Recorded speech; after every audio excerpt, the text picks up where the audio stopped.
நண்பர்களே, 7:30 மணி டியூட்டிக்கு 7:15 கிளம்புன கதை தான் நீ பார்க்க போறீங்க. அப்புறம் இது வெற்றிக்கான ஓட்டத்துல 34வது நாள். அறக்க பறக்க கிளம்பி நம்ம நண்பர் கூட காடியை தட்டி கிளம்பியாச்சு. அறக்க பறக்க 7:30 மணிக்கு போனா என்னென்ன பண்ணிட்டு இருக்கானோ பாத்துங்க. அப்புறம் மாத்திரை கவர் போட்டு கொடுக்கறதுக்கு கவர்ல சீல் அடிக்காம இருந்துச்சு. அந்த வேலையை எடுத்து பார்க்க ஆரம்பிச்சிட்டோம். அப்புறம் இன்னைக்கு நமக்கு எங்க டியூட்டின்னு பாத்தீங்கன்னா, டியூட்டின்னு இல்ல, கவுண்டர்ல ரொம்ப பேர் அதிகமா இருந்தனால நம்மளை தூக்கி சைக்காட்டிக் பல்க் ஸ்டோர்ல தூக்கி போட்டாங்க. அங்க போனா புதுசா டேப்லெட் வந்திருக்கு போல, அதை தூக்கி ஸ்டோர் பண்ணிட்டு சைக்காட்டிக் டெக்ஸ்ல உள்ள ஷார்ட் எக்ஸ்பிரி முடிஞ்சது இதெல்லாமே நோட் பண்ணணும். அந்த வேலையெல்லாம் பண்ணி முடிச்சுட்டு ஆஃபீஸ் ரூம்ல இருந்து நமக்கு ஒரு அழைப்பு. தம்பி காசு கட்ட வாங்கன்னு. எப்போ சொன்ன உங்கள்கிட்ட, இப்பதான் காசே கட்ட போறோம் பாத்துக்கோங்க. நடந்து போயிட்டு இருக்கும்போது ஓபில இருந்து நமக்கு அழைப்பு.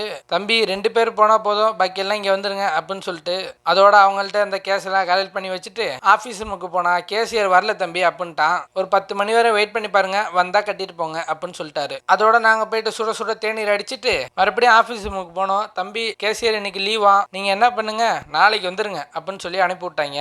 சரி ரைட்டுன்னு மறுபடியும் கேண்டீன் போயிட்டு ஒரு ஜூஸ் அடிச்சுட்டு சொந்த கதை சோக கதை எல்லாம் பேசிட்டு வந்தோம். அதுல இன்னைக்கு என்ன மெயின்னா, இன்னைக்கு அவுட் பேஷண்ட்டுக்கு நான் ஒரு டேப்லெட் கூட எடுத்து கொடுக்கல. அப்புறம் அங்கிருந்து காடியை தட்டின்னு கிளம்பிட்டு வீட்டுக்கு வந்துட்டு மதிய உணவு முடிச்சுட்டு பார்க்க மேட்ச் பார்க்காம விட்டுட்டேன். அதோட ஹைலைட் எல்லாம் பார்த்துட்டு இருந்தேன். அதோட நம்ம நண்பர் அழைத்தாப்புல இதே மாதிரி அக்கௌண்ட்ல காசு போடணும், ஏடிஎம்ல போட்டு மாத்தி விடுறீங்களான்னு ஓகேன்னு சொல்லிட்டு அதை வாங்கி மாத்தி விட்டுட்டு நம்ம அக்கா வீட்டுக்கு போயிட்டேன். நம்ம அக்கா வீட்டுல போயிட்டு தேநீர் அடிச்சுட்டு ஏதாச்சும் சாப்பாடு இருக்கான்னு கேட்டேன். சோறு இருக்குன்னாங்க. முட்டை மட்டும் வாங்கிட்டு வா சாப்பிடலாம் அப்படின்னாங்க. அதோட போய் ஓடி போயிட்டு முட்டையை வாங்கிட்டு வந்துட்டு இரவுக்கு சாப்பிட்டுட்டு இன்னைக்கு அந்த நாளை முடிச்சுக்கிட்டேன். தொடர்பில் இன்னைக்கு வரையும் காத்திருக்கவும்.